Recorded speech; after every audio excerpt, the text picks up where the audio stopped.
Meninos e meninas aqui da mesa, senhor Roma, presta atenção, hein? Sim, senhor. Estou de olho em você. Sim, senhor. Hoje teve a Comissão de Transparência, Fiscalização e Controle do Senado. Eles promoveram ali uma audiência pública para fazer denúncias que a campanha do presidente Jair Bolsonaro à reeleição foi prejudicada na transmissão de propaganda de rádio. Ou seja, computaram ali mais de 1 milhão e 1,2 milhões na transmissão de rádio. Dali fizeram um cálculo que eles perderam, né? Foi pago e não foi feita as transmissões, acho que 38 milhões, ou seja, foi pago e não foi utilizado.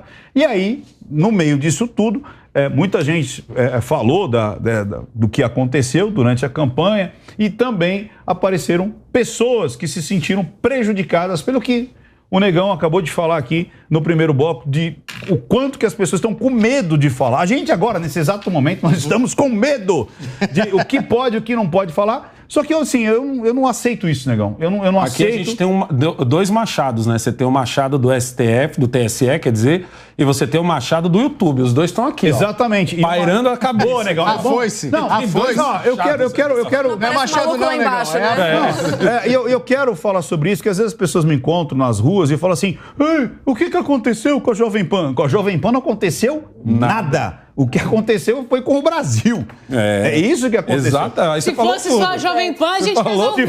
Se fosse só a Jovem Pan, estava resolvido. O problema é que aconteceu com o Brasil. É tipo assim, será que vocês não estão percebendo o que aconteceu com o Brasil? Quer dizer, quando você vai escrever alguma coisa no Facebook e no Instagram, você consegue escrever todas as palavras sem mudar nenhuma letra? Uhum. Se você não consegue fazer isso, é porque você também está sendo censurado. Ou você recebe aquela mensagem, tem certeza que você quer postar? Quem aqui nunca? Escreva aí no comentário. Você consegue escrever todas as palavras no seu Facebook, no seu Instagram, aí depois os caras ficam apontando pra Jovem Pan. Jovem Pan, você não consegue nem no seu Instagram, você que não é ninguém na fila do pão? Nem no Você que não é ninguém na fila do pão. Não é que é o Negão, a Pietra, o Roma, eles andam na Paulista, é uma ordem de pessoas. Tira foto. Agora, você não consegue. Então imagina a gente que tem uma câmera onde vai ser... então a gente ainda tenta passar o que a gente pensa, o que a gente sente, não é isso, Pietra, Duda? De uma maneira, usando até o Lex Luthor, usando o Batman. A gente tem que a carreta furacão. Agora, o que vocês viram? Começar com o Negão. O que vocês viram hoje dessa comissão aí que apareceu de transparência? Tava a Bárbara do Te Atualizei, o Gustavo Gayer, os meninos do Hipócritas estavam lá. Foram as melhores falas, Gustavo Gayer, o Hipócritas, mas eu quero ler aqui para vocês um pedaço da fala da Bárbara, que eu acho que foi uma das coisas mais tristes, assim, de ter emocionante, mais emocionantes, mas não só frisar no discurso dela, mas no que aconteceu logo depois, que foi o que me deixou revoltado, certo? Bárbara, do canal Te Atualizei, que teve suas contas, seu dinheiro seguro. Há mais de um ano ela está com o canal desmonetizado. Sem saber o que está acontecendo, porque parece que ela ainda não, até hoje, não tem direito aos autos e tal. Teve num determinado ponto do discurso dela, de 10 minutos, ela encerra dizendo a seguinte frase: eu tô pedindo aqui, de forma absurda, o mesmo direito que a justiça deu a um traficante e um corrupto condenado. Eu estou pedindo aqui o mínimo. Sabe o que aconteceu logo depois desse discurso? Você pode procurar aí no YouTube. Uma plateia de senadores e alguns deputados federais começaram a aplaudir a Bárbara. Eu achei aquilo... É bizarro, né? É bizarra aquela cena. Sabe por que é bizarra aquela cena? Porque aquela mulher é uma dona de casa comum. Isso. Aquela mulher é igual a você que está aí do outro lado assistindo. A Bárbara não é um William Bonner. A Bárbara não é um Alexandre Garcia. A Bárbara não é um Gilberto Gil, que agora há pouco foi lá no Catar e parou o Brasil. Nós vamos falar sobre isso. Parou o Brasil no mundo anti-horário para falar, nossa, como ele foi e tal, não sei o quê. Não, a Bárbara é só uma pessoa comum que deu a sua opinião na internet. Só isso. E sabe quem hoje deveria estar fazendo alguma coisa? São justamente as pessoas que estavam lá, alguns até choraram. A parte do chorar, pelo amor de Deus, aquilo ali me revoltou. É emocionante, foi emocionante. O certo era os senadores estarem falando, o certo era os senadores estarem gritando, fazendo alguma coisa pela Bárbara, e a Bárbara está aplaudindo. Foi até um comentário de uma inscrita minha, Regina, se eu não me engano o seu nome. Ela comentou isso, eu achei maravilhoso na minha live quando ela disse isso, porque eu falei, cara, isso é muito verdade. O certo era os senadores estarem gritando, o certo era os senadores estarem apontando o dedo, o certo era os senadores dizerem que vão fazer alguma coisa, mas na real, os últimos 4 anos, eles mostraram que eles não estão nem aí. Esse é o país que a gente vive. Agora faz essa sessão, leva o Gustavo Gayer, que acabou de ser eleito, leva os meninos do Hipócritas, leva a Bárbara. Gente do céu, vejam o discurso da Bárbara e vejam depois os senadores e os deputados, alguns. Ai, parabéns! Não, parabéns não, irmão. Era você que devia estar fazendo alguma coisa. E a única coisa que você conseguiu foi fazer aquele parabéns super falso. Isso é para todos. Isso não é só para os de direita. Isso é para os de esquerda. Isso é para aqueles que até outro dia estavam brigando, dizendo que não, porque o judiciário está passando do limite e tal, e hoje estão do outro lado, porque obviamente está batendo no seu opositor, né? Porque olha que, para quem de repente não sabe quem é a Bárbara do Te Atualizei, ela edita os vídeos dela no celular. No celular. Ela edita no celular. Ela grava no sofá da casa dela. Muitas vezes de pijama. Muitas vezes de pijama. Muitas vezes ela tem que parar para socorrer os filhos, que os filhos têm alergia, alguma coisa assim. Ela às vezes fala, olha gente, eu não consegui gravar porque eu tive que ir pro hospital. E ela mesmo recentemente fala... o marido dela teve um infarto recentemente. Então, essa eu não sabia. Olha, gente, pro marido dela ter um infarto, imagina a pressão que essa família... É uma família comum. É uma família comum. Esses dias ela estava com um cachorrinho que ela resgatou e ela estava procurando casa pro cachorrinho. Isso. É uma pessoa comum, assim como eu, assim como vocês, assim como o seu vizinho. Ela simplesmente começou a fazer pesquisas, porque tudo que ela fala, ela tem os recortes dos jornais, ela só mostra as pesquisas e ela foi colocada no inquérito da fake news porque ela propagou uma fake news. E aí ela falou, ok, então aponta para mim qual foi a fake news que eu propaguei. Faz 1 ano e meio que ela não sabe qual foi a fake news que ela propagou. Sabe por quê? Porque os advogados dela não têm acesso ao processo. Só que, para a mídia da esquerda, ela virou a bolsonarista blogueira propagadora de fake news. É o que a Pietra estava dizendo. Ou seja, você já gruda uma pencha, um rótulo nela, o qual ela nem foi julgada, ela nem foi condenada e ela nem pôde se defender. Mas ela é acusada. E já teve a condenação, porque ela perdeu a monetização do canal. Ela faz 1 ano e pouco, 1 ano e meio que ela não recebe um tostão do trabalho que ela faz. Já foi punida, previamente punida. Agora, e o que ela diz é o seguinte, eu quero ter as mesmas condições que o André do Rap. Ela não quis dar o nome, eu dou aqui o nome. Porque o André do Rap, que era o líder ali da facção criminosa, ele foi solto, sabe por quê? Porque passou um prazo, simplesmente um prazo que deveria o advogado ter protocolado. O advogado esqueceu de protocolar, doutora Pietra? Então vamos soltar o maior traficante do Brasil porque esqueceram de protocolar. Aí um condenado em 3 instâncias, olha, veja bem, o CEP está errado, vamos soltar. Agora uma dona de casa até hoje não sabe o crime que ela cometeu. Você viu essa audiência? O crime, eu vi a maior parte da fala da Bárbara. Eu confesso que eu me sensibilizei muito, porque você vê muita verdade no que ela fala. É uma situação, é uma realidade que muitas pessoas hoje passam no Brasil.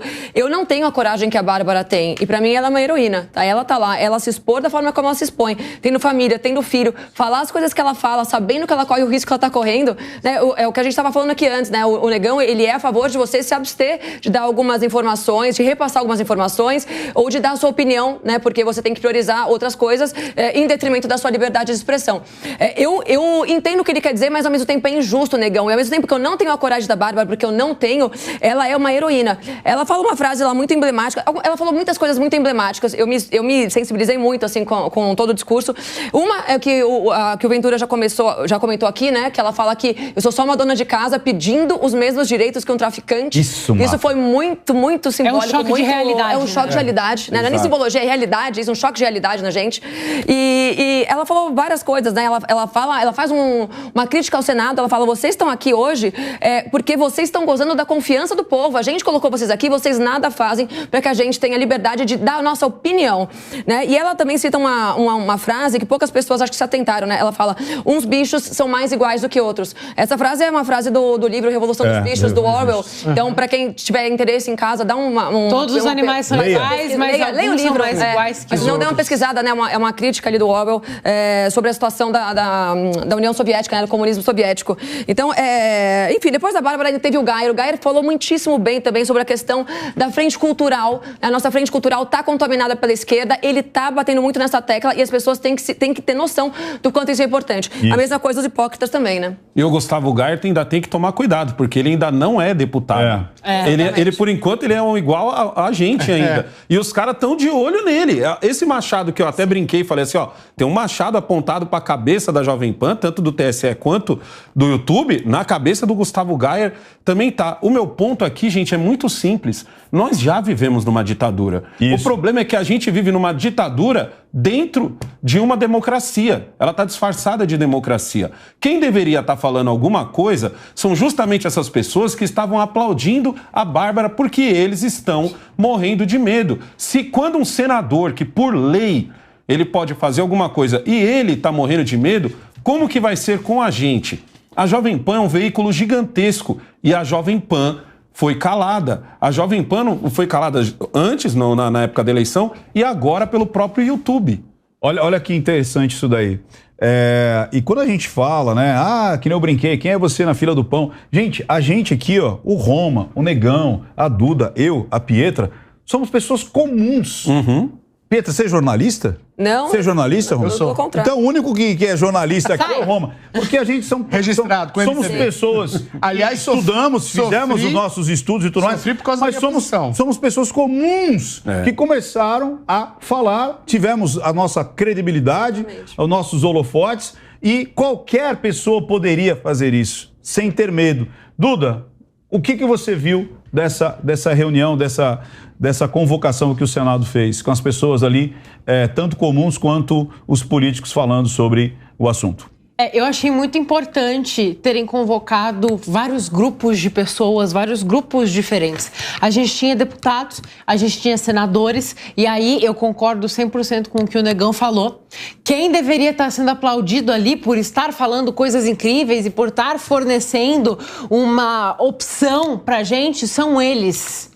Né? Mas, infelizmente, a gente tem um Senado extremamente omisso. Não aqueles que estavam ali em questão, porque aqueles que estão ali em questão estão do nosso lado. Mas o Senado, num geral, deveria estar fazendo algo em relação a tudo isso. Eu coloco esses também. E o Senado decidiu assumir uma posição. Eles decidiram assumir uma posição. E é daí que vem toda essa instabilidade. Mas eu achei muito legal que, além de trazer esses políticos, eles trouxeram pessoas comuns, produtores de conteúdo, como é o caso da Bárbara, Hipócritas, Gustavo, um canal de humor, né? Sim, é um canal que faz paródia, né? Agora, eles também trouxeram o Instituto Voto Legal, eles trouxeram o argentino, eles trouxeram um desembargador que eu nem posso me arriscar em repetir o que o Sebastião Coelho falou lá. Mas eu quero dar os parabéns pro Sebastião Coelho. E trouxeram o Ives Gandra, constituinte, sabe? Um baita jurista, um dos maiores do país. Sensacional, não tem nem palavra para resumir, que conseguiu tecer uma crítica ao STF da melhor forma possível, da forma mais respeitosa e da forma mais formal e mais correta possível. Então, assim, foi uma audiência muito boa, porque eles trouxeram pessoas e grupos de todas as alçadas. Eu acho que deu para dar uma lavada de alma na gente, mas às vezes lavar a alma só não resolve. Posso fazer um comentário um segundinho? Da Duda? Segundinho. Porque a minha sensação foi exatamente essa, né? Depois de ver o depoimento da Bárbara, dos hipócritas e tal, eu falei, nossa, que lavada de alma, mas ao mesmo tempo, assim, coitados, eles vão ser presos saindo daí. Olha que absurda a situação que a gente tá, né? No fim das contas, gente, pra mim, o que vale disso tudo, concordo com o que todo mundo falou, mas pra mim, a questão mora no seguinte conceito que eu já falei, é incomodar quem nos incomoda. Tudo que a gente fizer daqui pra frente, pra não dar sossego pra quem tá lá agora fazendo tudo isso com a gente, a gente tem que fazer, entendeu? Eu queria usar até uma metáfora que o meu amigo, que é editor aqui na casa, o Steve Lopes, falou. Você tem que fazer assim, dá licença, Pietro, ó. Tem que ficar assim, ó, empurrando, empurrando, empurrando. Aí a hora que a Pietra fala assim, escuta, vamos parar chato, com isso? Né? É chato. É chato. Vamos parar. Vamos parar? Aí eu paro. Aí eu paro. Aí tá. Ela sossegou, deu um sorrisinho, beleza, vamos lá de novo. Aí ela vai mandar eu parar. Eu paro. É isso, daqui pra frente... Até a hora que eu der um safanão. Até a hora que ela der um safanão. Ou uma multa ou você de 22 prestar milhões. atenção e começar a ter um diálogo. Porque se você não incomodar, a coisa não vai.